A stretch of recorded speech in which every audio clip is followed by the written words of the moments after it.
اور تو اسے بھی دیتا ہے جو تجھے نہیں پہچانتا. نہ مانگنا تو دور کی بات, جس کو پتہ ہی نہیں اللہ سبحانہ و تعالیٰ کا, اللہ تو اس کو بھی دے رہا ہے. بالکل صحیح. تو پھر دعا مانگنے کا فائدہ کیا ہوا؟ دعا فقط اس چیز کو طلب کر لینے کا نام نہیں ہے کہ مل جائے. دعا اس بات کے اظہار کا نام ہے کہ مل کہاں سے رہا ہے مجھے پتا ہے, ٹھیک ہے نا, اس لیے میں مانگ رہا ہوں. بالکل صحیح. تو ایک ہے اس میں اظہار بندگی, سب سے پہلی بات ہے. دوسرا یہ کہ دعا کبھی بھی آپ کو آپ کی ایفرٹ سے بے نیاز نہیں کرتی, یہ بہت ضروری ہے. اس کو ذرا واضح کیجیے. جی, آج جمعہ کا دن ہے, میں آیت پڑھتا ہوں, وَإِذَا قُضِيَتِ الصَّلَاةُ فَانْتَشِرُوا فِي الْأَرْضِ. جب نماز پڑھ لو تو زمین میں پھیل جاؤ, وَابْتَغُوا مِنْ فَضْلِ اللَّهِ. اللہ کا فضل تلاش کرو.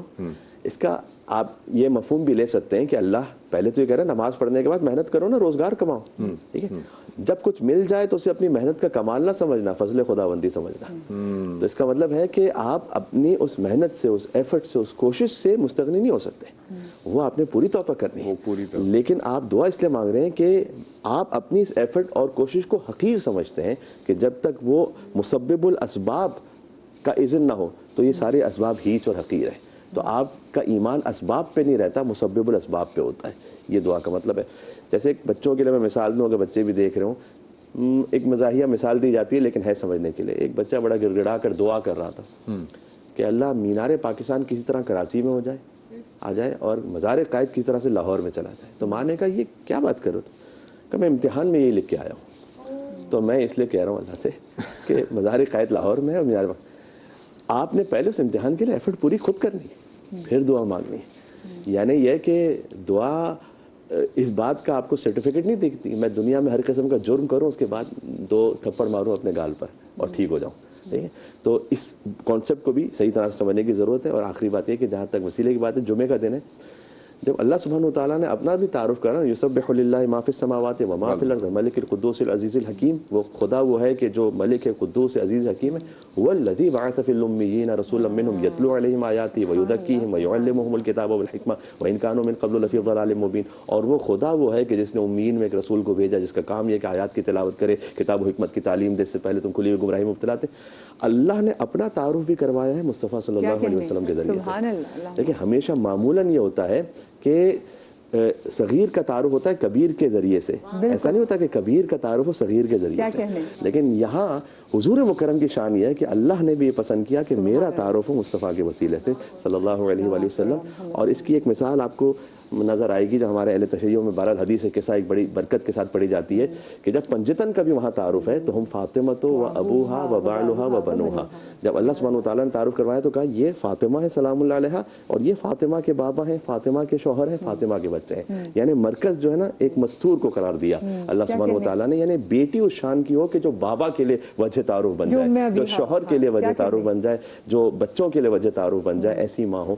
تو پھر ان کا جب وسیلہ ہو تو پھر اللہ سبحانہ و تعالیٰ یقیناً نظر کرم فرمائے. کیا خوبصورت بات. اور جو وسیلے سے کی بات اور ایسے مقام کی بات بھی کہ جہاں پر دعا کبھی رد نہیں ہو سکتی, تو یہاں سے یہ تو سیکھ لیا کہ در سیدہ پہ آ کے اگر آپ اللہ سے کوئی دعا کرے تو دعا رد نہیں ہو سکتی. اور ایسے کون سے مقام ہے کہ جہاں پر آپ جا کے اگر دعا کریں تو آپ کو یہ پتا ہوگا کہ میری دعا ضرور قبول ہوگی؟ خانہ کعبہ کو دیکھتے ہوئے جیسے ہی آپ کی پہلی نگاہ پڑتی ہے اس وقت آپ دعا مانگیں تو اللہ قبول کرتے ہیں. میں تو یہ سمجھتی ہوں کہ جب جس بندے نے نیت سے اللہ کو پکار لیا دعا قبول ہوتی ہی ہوتی ہے. شرط یہ ہے کہ اس کا کنیکشن اللہ سے مضبوط ہونا چاہیے. تو کنیکشن کے لیے کیریئر تو چاہیے, نیٹ ورک تو چاہیے. بالکل ایسا ہی ہے, بالکل ایسا ہی ہے. اسی طرح سے حجر اسود کے قریب دعائیں قبول ہوتی ہیں, مقام ابراہیم کے قریب دعائیں قبول ہوتی ہیں. اب وہاں بہت سارے لوگ کہیں گے کہ بھئی وہاں تک پہنچے کیسے, تو آپ کو اللہ تعالیٰ نے نبی صلی اللہ علیہ وسلم ارشاد فرماتے ہیں کہ اگر کوئی محبت سے اپنے ماں باپ کو دیکھتا ہے اللہ تعالیٰ حج مقبول کا سبب عطا فرماتے ہیں. ٹھیک ہے, تو جب ہم ان کو دیکھیں اور پھر دعا مانگیں, اور یہی اسی طرح سے اگر مجھے کوئی چیز چاہیے, نبی صلی اللہ علیہ وسلم کی حدیث اتنی کوئی خوبصورت حدیث ہے. نبی فرماتے ہیں جب تم اپنے بھائی کے لیے کوئی دعا کرتے ہو, مثال کے طور پر میں آپ کے لیے دعا کروں, اگر میں جانا چاہتی ہوں حج پر تو میں کہوں مدیہ اللہ تعالیٰ آپ کو حج کی سعادت نصیب کریں, تو ابھی میں نے آپ کو یہ دعا دی ہی تھی, اللہ رب العالمین میرے حق میں پہلے اس دعا کو قبول فرمائے گا. جب بندہ اپنے بھائی کے لیے کوئی دعا کرتا ہے تو اللہ اس کے حق میں اس دعا کو پہلے قبول فرما لیتا ہے.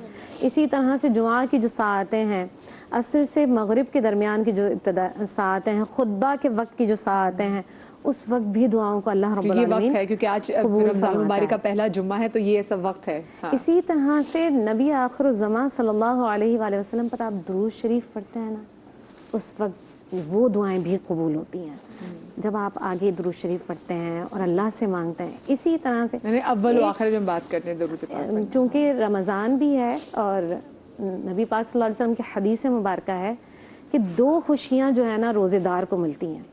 ایک تو افطار کے وقت ملتی ہے اور ایک اس وقت جب وہ اپنے اللہ سے ملاقات کرے گا. اور نبی صلی اللہ علیہ وسلم نے اتنی کوئی خوبصورت حدیث ہے، اتنی کوئی پیاری حدیث ہے. حدیث کے لفظ ہیں اللہم انی اسألک لذۃ نظری الی وجہک. اللہ میں آپ سے آپ کی جب میری وہ نگاہ پڑے، جب میں آپ کو دیکھوں، میں اس لذت کو حاصل کرنا چاہتا ہوں. یہ نبی صلی اللہ علیہ وسلم نے ہمیں صحیح بخاری صحیح مسلم کی روایت میں یہ نبی صلی اللہ علیہ وسلم نے ہمیں دعا سکھائی ہے. تو اگر ہم روزے دار بھی جب روزے کے وقت افطار کرتا ہے اور برکت کے لیے کھجور کھاتا ہے اور پھر اللہ سے دعا مانگتا ہے تو پھر ان دعاؤں کو بھی اللہ رب العالمین قبول فرماتے ہیں. تو یہ جو رمضان کی ساعت ہے نا، اور روزے دار کا جیسے کہ کل حضرت نے بھی کہا کہ سانس لینا بھی عبادت ہے، ایون خاموش رہے تب بھی عبادت ہے. تو جب روزے دار اللہ سے مانگے گا، جو اللہ یہ کہہ رہا ہے کہ روزہ میرے لیے، میں اس کی جزا ہوں، تو سوچیں کہ اللہ جب روزے دار کی زبان سے کوئی دعا نکلے، وہ کیسے ہو سکتا ہے کہ اس کی دعا قبول نہ ہو. کیا خوبصورت بات ہے. جی بہت بہت شکریہ. میں تمام مہمانوں کا شکر گزار ہوں. مفتی صاحب آپ کا بہت شکریہ تشریف لائے. علامہ صاحب آپ کا بہت شکریہ کہ آپ نے گفتگو کی. ایک جملہ جی بالکل بالکل کہہ سکتے ہیں آپ کہ سارا سال بندہ دعا کرتا ہے اور انتظار کرتا ہے کہ قبول ہو. رمضان وہ موقع ہے کہ جب اللہ گویا بندے کے لیے منتظر ہوتا ہے کہ کب مانگے گا تو پھر قبول کرو. اس لیے کہ رمضان شہر اللہ ہے، اللہ نے اپنی طرف نسبت دی ہوئی ہے. تو بڑی حسین ساعتیں ہیں. نہیں پتہ کس کا کون سا رمضان آخری رمضان ہے. بالکل اللہ سبحانہ و تعالیٰ توفیق دے انشاءاللہ سے. تھے گزشتہ سال کچھ جو اس سال نہیں ہے، کچھ اس سال ہوں گے جو اگلے سال نہیں ہوں گے. تو کبھی بھی کسی نعمت کو گرانٹڈ نہ سمجھ لیں کہ بس یہ تو ہے ہی ہے. نہیں، جب تک اس کی توفیق ہے. تو یہ جو لمحات ہیں نا، یہ جو ساعتیں، اور فرض کیجئے کہ آپ کے لیے کوئی موقع نہیں میسر آ رہا. ظاہر کعبہ نہیں پہنچ سکتا ہر ایک. مقام ابراہیم بالکل صحیح فرمایا کہ ساری دعا کی قبولیت کے مقام ہے. مجھے بڑی فیسینیٹ کرتی ہے حضرت موسیٰ علیہ السلام کی دعا. مدین پہنچے، مصر سے نکال دیے گئے تھے، کچھ بھی نہیں ہے، نہ گھر ہے، نہ بار ہے، نہ خاندان ہے، کچھ بھی نہیں. حضرت شعیب کی بیٹیوں کے لیے پانی بھرا، آ گئے رب انی لما انزلت الی من خیر فقیر. میں فقط ایک خیر کا محتاج ہوں جو تیری طرف سے مجھے نصیب کہنے سبحان اللہ. بس فوراً آگے اللہ نے کہا. اس کے بعد وہ ایک بیٹی ان کے پاس آتی ہے، بالکل فوراً اللہ قبول کی. بات یہ ہے کہ آپ کا تعلق کسی بھی موقع پر پروردگار میں ایک خیر کا فقیر ہوں. کیا کہنے، بالکل صحیح. کیا کہنے، ماشاءاللہ. بہت عمدہ طریقے سے آپ نے کنکلوڈ کیا آج کی اس محفل کو. بہت شکریہ آپ کا. عائشہ صاحب آپ کا بہت بہت شکریہ. انشاءاللہ تعالیٰ ناظرین ایک چھوٹا سا وقفہ لیتے ہیں. لیکن بریک پر جانے سے پہلے ہمارے ساتھ روح افزا جو کہ سب کو بہت پسند ہے، اور افطار کا جب دسترخوان سجا ہو اور سحری کا دسترخوان سجا ہو اور وہ نہ ہو، ایسا ہو نہیں سکتا. تو روح افزا کی جانب سے گفٹ ہیمپرز ہمارے معزز مہمانوں کے ساتھ بھی جائے گا. چھا گیا ماہ جود و سخا کا سما، جہاں فضا ساعتیں بندگی کا بیاں. ہر سال کی طرح اس سال بھی ہم سجائیں گے رمضان کا سما.